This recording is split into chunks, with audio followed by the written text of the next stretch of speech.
My name is Serafina Rowe. For as long as I can remember, my life has been one lived in the quiet spaces, in the gentle hum beneath the world's louder melodies. I am a landscape designer, a profession that suits my nature. I find my solace in the patient unfolding of a garden, in the silent language of roots and leaves, in coaxing beauty from the soil. My husband, Rowan, is an architect. He builds the structures that house life, and I cultivate the life that surrounds them. Our worlds, like our souls, fit together seamlessly. We live in Savannah, a city that breathes history through its ancient oaks and whispers stories on the humid, jasmine-scented air. Our home is a modest but light-filled bungalow with a garden I've poured my heart into, a small sanctuary of ferns, camellias, and climbing roses. Today, however, was not about the quiet spaces. Today was about my sister Isolde. The late afternoon sun, thick and golden as honey, slanted through the tall, arched windows of the Willow's Grand Hotel, a bastion of old-world Southern elegance. It was Isolde's wedding day. Standing before the ornate, gilt-edged mirror in the guest suite, I smoothed the fabric of my dress, a deep forest green silk that Isolde had insisted on. "It brings out the earth tones in your eyes, Serafina," she'd said, a statement that was both a compliment and a neat categorization of my essence. I felt a genuine, uncomplicated surge of joy for her. After a string of tumultuous relationships that had left her more brittle than brilliant, she had found Vincent. And I, her older sister, the perennial wallflower to her dazzling orchid, wanted nothing more than to see her happy. "Ready, my love?" Rowan's voice came through the door, a gentle knock accompanying his words. It was a voice that had been my anchor for 15 years, calm and steady. Almost, I called back, applying a final, soft touch of rose-tinted gloss to my lips. I took one last look. The dress was lovely, I had to admit. Rowan entered, and the room seemed to shrink and settle around his presence. In his charcoal suit, he looked every bit the thoughtful, composed man he was, his architect's eye for form and balance evident even in the way he stood. My heart did a familiar, pleasant little flip. "You look breathtaking," he said, his hands coming to rest on my shoulders, his gaze meeting mine in the mirror. His eyes, the color of warm slate, held a love that needed no announcement. We had no children, a quiet path we had chosen together, and our life was a tapestry woven with shared dreams, quiet companionship, and a profound, abiding respect for one another. "Thank you," I smiled, turning to face him. "I'm sure Isolde is a vision. I only got a peek of her dress yesterday, but it was magnificent. Is Vincent a good man, do you think?" The question slipped out, a small, worried stone in the otherwise smooth current of my happiness. Rowan considered this, his brow furrowed in that thoughtful way of his. "I believe so. We talked for a while at the rehearsal dinner. He's driven, intelligent. He spoke about his tech company with a real passion. But more than that," he added, "I watched how he looks at Isolde. Like she's the only person in the room." His words were a comfort. Isolde had always needed to be the only person in the room. Growing up, our home had orbited her gravitational pull. She was the vibrant one, the one with a coterie of friends, the one whose laughter filled every space.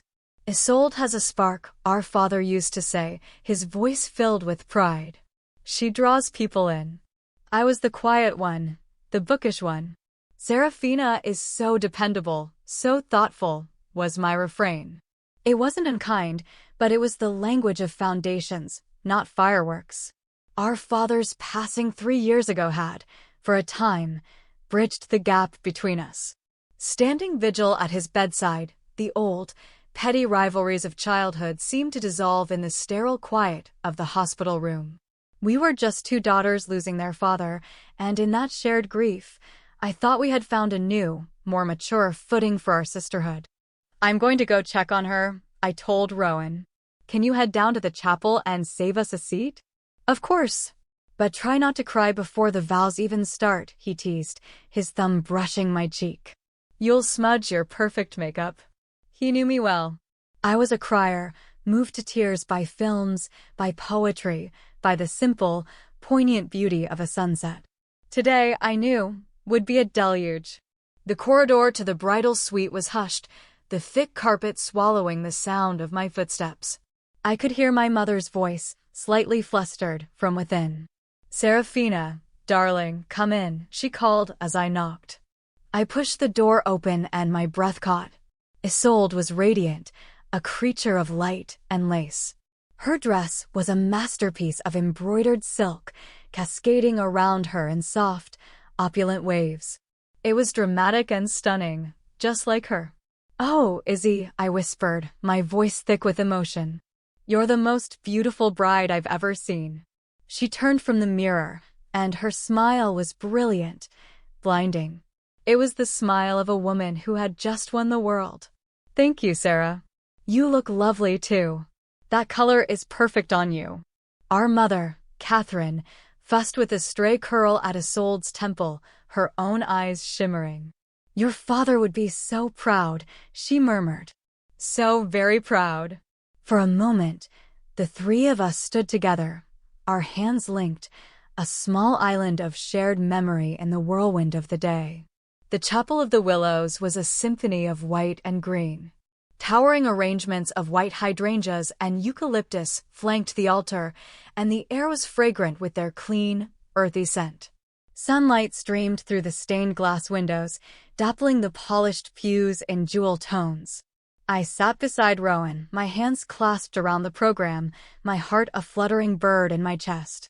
Our mother sat in the front row, already dabbing at her eyes with a lace-trimmed handkerchief.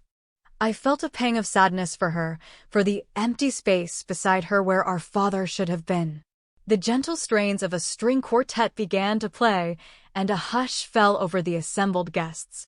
Vincent took his place at the altar, looking handsome and endearingly nervous. He was a good-looking man, with a kind face and an air of quiet confidence that had clearly captivated my sister. Then, the music swelled and all heads turned. The bridesmaids, in their pale blush gowns, glided down the aisle. And then came Isolde on our mother's arm. The sight of her was overwhelming. She moved with a serene grace, her veil a cloud of mist around her face, the long train of her gown whispering against the marble floor. She smiled at the guests as she passed, a queen bestowing her favor. When her eyes met mine, she gave me a small, conspiratorial wink, and in that moment, all my carefully contained tears threatened to spill over. She was so happy. That was all that mattered. At the altar, our mother placed Isolde's hand in Vincent's. The way they looked at each other seemed to create a current in the air, a palpable energy of love and devotion that silenced the entire chapel. The minister began, his voice a warm and resonant baritone. "We are gathered here today, in the sight of God and in the presence of family and friends, to join together Isolde Elizabeth Moreau and Vincent Miles Hayes in holy matrimony." As the familiar words washed over me, I saw my sister as a little girl, draped in one of our mother's old lace tablecloths, marrying her Ken doll to a legion of Barbies. She had always dreamed of this, a grand, perfect day to mark the beginning of a grand, perfect life. "Do you, Vincent Miles, take this woman, Isolde Elizabeth, to be your lawfully wedded wife?" "I do." Vincent's voice was firm, resolute, yet trembled with the depth of his emotion. "And do you, Isolde Elizabeth, take this man, Vincent Miles, to be your lawfully wedded husband?" "I do," Isolde's voice rang out, clear and musical. It was the voice of absolute certainty. They exchanged rings, their hands steady as they spoke the ancient vows. "With this ring I thee wed." I squeezed Rowan's hand, and he squeezed back, a silent acknowledgement of the beautiful gravity of the moment. I thought of our own wedding, a small affair in the garden of our first home, with only a handful of friends and the scent of rain-washed roses in the air. It had been just as sacred, just as real. "You may now kiss the bride." As they kissed, a wave of applause and joyful exclamations swept through the chapel. I clapped until my palms stung, tears of pure happiness finally tracing paths down my cheeks. This was it. This was her beginning. The reception was held in the hotel's grand ballroom, a breathtaking space with soaring ceilings, crystal chandeliers dripping with light, and round tables draped in ivory linen. Each table was centered with a fragrant arrangement of peonies and gardenias. Rowan and I were seated at the family table alongside our mother and Vincent's parents and siblings. The newly married couple made their entrance to a standing ovation, Isolde having changed into a sleeker, champagne-colored gown that shimmered as she moved. She was incandescent. Vincent gave a heartfelt speech, thanking everyone and speaking of his profound love for Isolde. Meeting her, he said, his eyes finding hers across the room, was like my life, which I thought was full, suddenly had 1,000 empty spaces I never knew existed, and she filled every single one. Then Isolde took the microphone. Her poise was flawless. "Thank you all for sharing in our joy," she began, her voice smooth as cream. "I want to give a special thank you to my mother for everything. And to my sister, Serafina." She paused, and her eyes found mine. "Sarah, you have been my rock, especially these last few years. I don't know what I would have done without you. Dad would be so happy today." The mention of our father sent a fresh wave of emotion through me, and I felt Rowan's comforting hand on my back. "And to my husband," Isolde continued, turning to Vincent with a dazzling smile. "You see me. You truly see me. And with you, I feel like I can finally build the life I was always meant to have." The toast was proposed, and we all rose, our champagne glasses held high. The sound of clinking crystal filled the air, a chorus of celebration. As I took a sip of the cold, bubbly champagne, I felt a deep and settled peace. Everything was as it should be. My sister was loved, she was safe, and she was starting the life she had always wanted. The thought was so pure, so good, it felt like a blessing. The first course was served, a delicate chilled cucumber and avocado soup, poured tableside into a bowl containing a small, perfect mound of lump crab meat. The conversation at our table was easy and warm. Vincent's parents were lovely, down-to-earth people who were clearly besotted with their new daughter-in-law. "Isolde was just telling us about the beautiful garden at your father's house," Vincent's mother, a kind-faced woman named Helen, said to me. "She said you've done wonders with it." "It was my father's passion," I replied, a little surprised Isolde had mentioned it. "I just try to keep it as he would have liked." The garden at our family home was more than just a plot of land.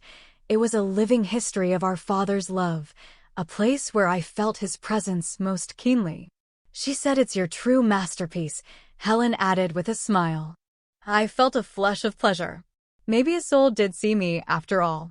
Maybe she did appreciate the quiet, steady things I tended to. The soup was cleared away, and the waitstaff began to appear with the second course, a pan-seared sea bass with a lemon caper sauce, resting on a bed of wild rice pilaf. The dish looked and smelled divine. And that is when the world tilted on its axis. Rowan, who had been listening politely to a story from Vincent's father, suddenly went still. It was a subtle shift, but I knew him so well. It was the same intense focus he got when examining a set of complex blueprints, his gaze sharpening, his posture becoming rigid. His eyes weren't on the person speaking to him, but were fixed on the flow of servers emerging from the kitchen. "What is it?" I murmured, placing my hand on his arm. He didn't answer immediately, his gaze tracking a specific waiter who was approaching our table with 2 plates. I saw him take in my plate, then my mother's, then his own. A muscle in his jaw clenched. The waiter, a young man with a polite smile, placed the sea bass in front of me. The aroma was wonderful. I picked up my fork. "Serafina." Rowan's voice was a low, urgent whisper, barely audible above the clatter and chatter of the ballroom. "Don't." I looked at him, confused. "Don't what?" "Rowan, what's wrong?" My heart began to beat a little faster. "We need to leave," he said, his eyes never leaving my plate. "Right now?" "Leave? What are you talking about?" "We can't just leave." I gestured around at the glittering room, at our family, at the bride and groom laughing at the head table. The idea was absurd. I will explain everything in the car. Please, Serafina. Trust me. His voice was stripped of all its usual warmth. It was the voice he used when he found a critical flaw in a building's foundation, a voice that carried the weight of imminent collapse. There was no arguing with it.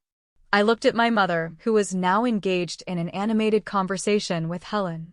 I looked over at Isolde, who was radiant, her head thrown back in laughter at something Vincent had said. Nothing was wrong. The world was perfect. But Rowan's hand was now gripping my arm, his knuckles white. I'm not feeling well, I murmured to Vincent's mother as Rowan helped me to my feet. The lie felt flimsy on my tongue. I think I just need some air. Oh, my dear, of course, Helen said, her face clouding with concern. Is there anything we can get you? No, thank you.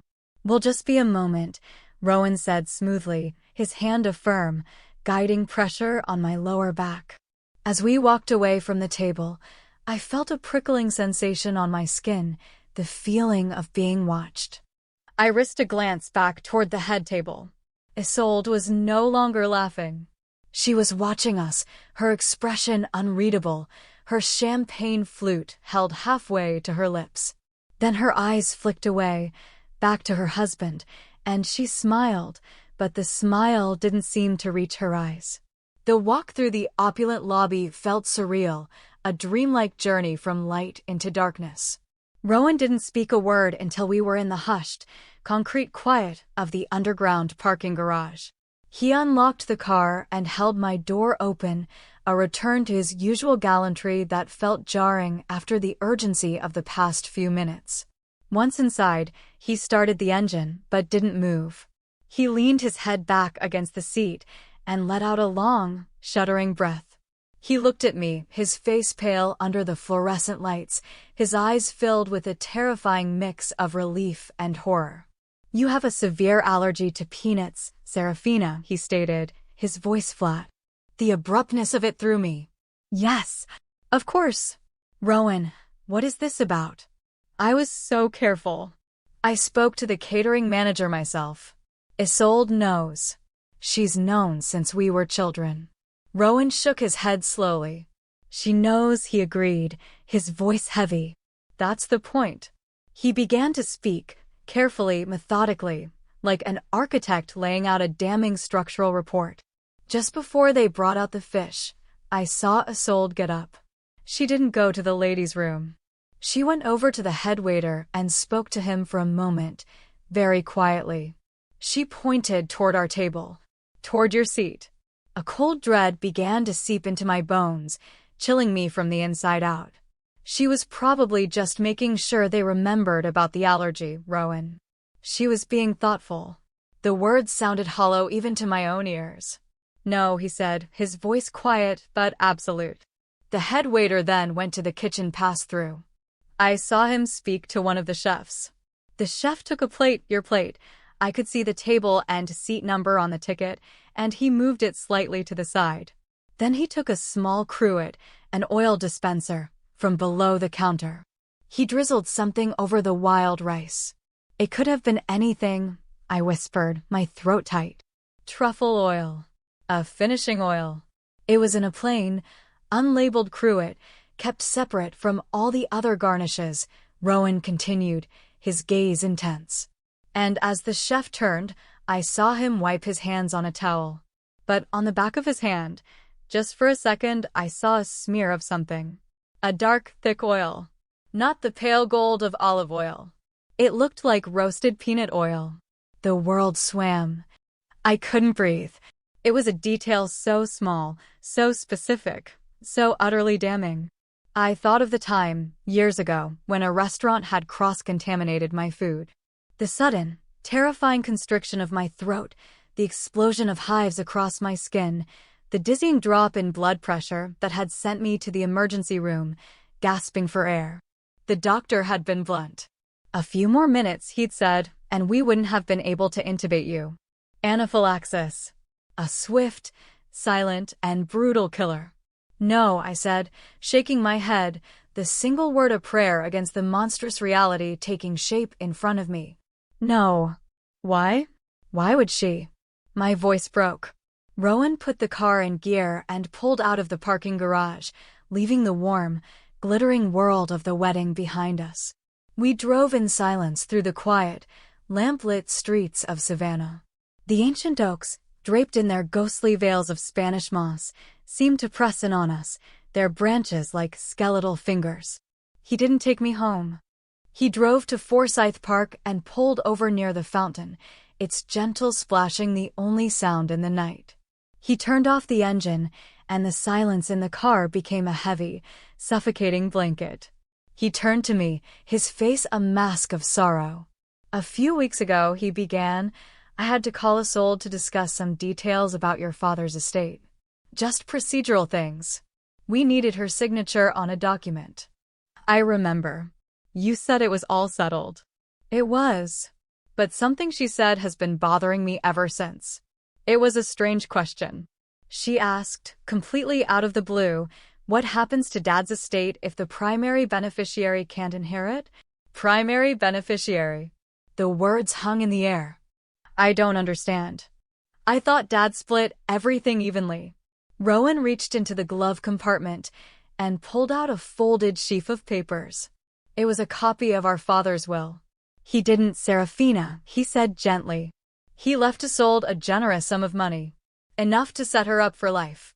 But the house and the bulk of the estate, about 75% of the total value, he left to you.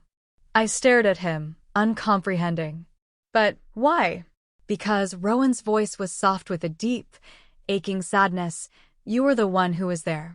For the last 5 years of his life, you were the one who drove him to his appointments, who managed his medications, who sat with him for hours just reading or talking. You were the one who tended his garden when he no longer could, keeping his greatest joy alive for him. Isolde visited twice a year, for Christmas and his birthday. Your father saw your devotion, Serafina. He saw your quiet, selfless love. And this was his way of honoring it. Tears began to stream down my face, hot and silent. The garden, my masterpiece. It wasn't a compliment from Isolde. It was a statement of what she believed was rightfully hers. The will has a standard clause, Rowan continued, his voice barely a whisper. A survivorship clause. If you were to die before the estate was fully executed, Isolde would inherit everything. The puzzle pieces clicked into place with an audible, shattering sound in my mind. Isolde's speech, you have been my rock. I can finally build the life I was always meant to have. Vincent's unwitting comment about her plans for a tech art venture that required significant seed capital. Her intense, unreadable stare as we left the ballroom. It was a plan. A cold, calculated, monstrous plan. To murder me on her wedding day, the happiest day of her life, surrounded by 100 witnesses. An unfortunate, tragic accident. A terrible allergic reaction at a chaotic event. Who would ever suspect the grieving, radiant bride? Oh, God, I sobbed, the sound torn from the deepest part of my soul. I wasn't just crying for my life, which had come so terrifyingly close to ending. I was crying for the sister I thought I had, for the memories that were now all tainted with a dark and horrifying truth. The shared secrets, the girlish laughter, the bond one thought we had forged in grief, it was all a lie. A long, elaborate performance. Rowan unbuckled his seatbelt and gathered me into his arms, holding me tight as my body shook with wave after wave of grief. He didn't offer empty platitudes. He just held me, his solid presence the bulwark against the collapsing architecture of my world. She envied you, he said finally, his voice thick with emotion. I see it now. She envied your peace. She envied your marriage. She envied Dad's love for you. The house, the money, that was just the excuse. The real prize was taking away everything you had, because she felt you didn't deserve it. I leaned against him, the starched collar of his shirt damp with my tears. He was right. It wasn't just about the inheritance. It was about a lifetime of perceived slights of a quiet sister who, in the end, had been given the one thing the dazzling sister could never earn, our father's quiet, profound, and final acknowledgement. "What do we do?" I asked, my voice small and broken. "Tonight we go home," he said, his hand stroking my hair. "Tomorrow I make a call. I know the head of security at the Willows. We worked on a renovation project there a few years ago. We start there. Quietly. We get the evidence. And then we let the truth do its work." He started the car again. As we drove home, the beautiful, tragic city of Savannah slipped past my window, a place of hidden histories and secrets buried just beneath the surface. I had always loved it for its gentle melancholy. Tonight, I felt it in my own bones. The sister I had loved was gone, if she had ever truly been there at all. In her place was a stranger, a beautiful monster who had smiled at me while planning my death. And I knew, with a certainty that chilled me to my very marrow, that my life would never, ever be the same. In the weeks that followed, the truth unspooled with the grim inevitability of a Greek tragedy. Rowan's discreet call to the hotel's security chief led to a quiet internal investigation. The waiter, when questioned, confessed immediately, terrified of being implicated.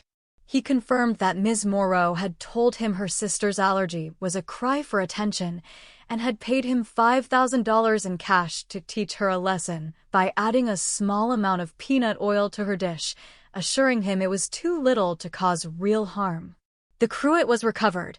Its contents were, as Rowan had suspected, pure roasted peanut oil. Security footage showed Isolde's hushed conversation with the waiter and a time-stamped record of the cash withdrawal she had made that morning. The life Isolde had so carefully constructed shattered like a glass sculpture dropped on marble. Vincent, horrified and utterly broken by the revelation, left her immediately. He came to our home, his face etched with shame and disbelief, and apologized profusely. "I had no idea, Serafina. I swear to you. I loved a woman who never existed." I believed him. He was another victim of her elaborate fiction. The police became involved. Isolde was arrested and charged with attempted murder. Our mother was adrift in a sea of grief and guilt. "I did this," she wept, sitting at my kitchen table one afternoon, twisting a napkin in her hands. "I always praised her fire, her ambition. I pushed you to be more like her. I never saw the darkness in it. I never saw how it was burning her up inside." "It's not your fault, Mom," I told her, my voice gentle as I wrapped my arms around her shaking shoulders. "This was Isolde's choice. We can't carry her burden for her." It was the first time I had ever felt like the stronger one in our relationship, the one providing the comfort, and in that small, sad reversal, I felt a new boundary click into place within me. I have not seen Isolde. Her lawyers have reached out, but I am not ready. Perhaps I never will be. Forgiveness is a distant country I don't yet have a map for. The pain is a deep, resonant ache, the phantom limb of a sisterhood that was amputated. Some days, I'll see something, a flash of blonde hair in a crowd, the scent of a certain perfume, and the grief is as sharp and sudden as it was that night. But life, like a garden, insists on growing. My work has become my sanctuary. I spend my days with my hands in the soil, coaxing life from the earth, designing spaces of peace and beauty for others. There is an honesty in a garden that I find deeply healing. A seed either grows or it doesn't. It cannot pretend. This morning, Rowan and I were in our own garden. The air was cool and damp, the promise of a hot day still just a whisper. He was sketching a new design for a pergola on his notepad, and I was pruning the climbing roses that frame our porch. "Look," I said, holding up a perfect, dew-kissed blossom, its pale pink petals unfurling in the soft light. "It's the first one of the season." He put down his pad and came to stand beside me, his arm wrapping around my waist. He kissed my temple. "It's beautiful," he said. "You made that happen." I leaned my head against his shoulder, breathing in the scent of roses and damp earth. The pain of Isolde's betrayal is a part of my story now, a dark thread in the tapestry. But it is not the whole picture. The brighter threads are the ones I choose to focus on, The unwavering strength of Rowan's love, the rediscovered connection with my mother, the kindness of friends who surrounded me with a fierce, protective loyalty. They are my true family, the people who tend to my soul. I have learned that kinship is not just a matter of shared blood, it is a matter of shared heart. And my heart, though scarred, is still whole. It is still capable of finding joy in the first rose of summer. I looked out over my small, thriving sanctuary. There is a bare patch of earth near the back fence where an old shrub died over the winter. For weeks, I have left it fallow, unsure of what should go there. But now, I think I know. I will plant a weeping willow. Not for its sadness, but for its resilience. For its ability to bend without breaking. For the way its branches, in time, will grow down to touch the earth, to root themselves again, and to create a place of quiet, gentle shelter. A space to simply be.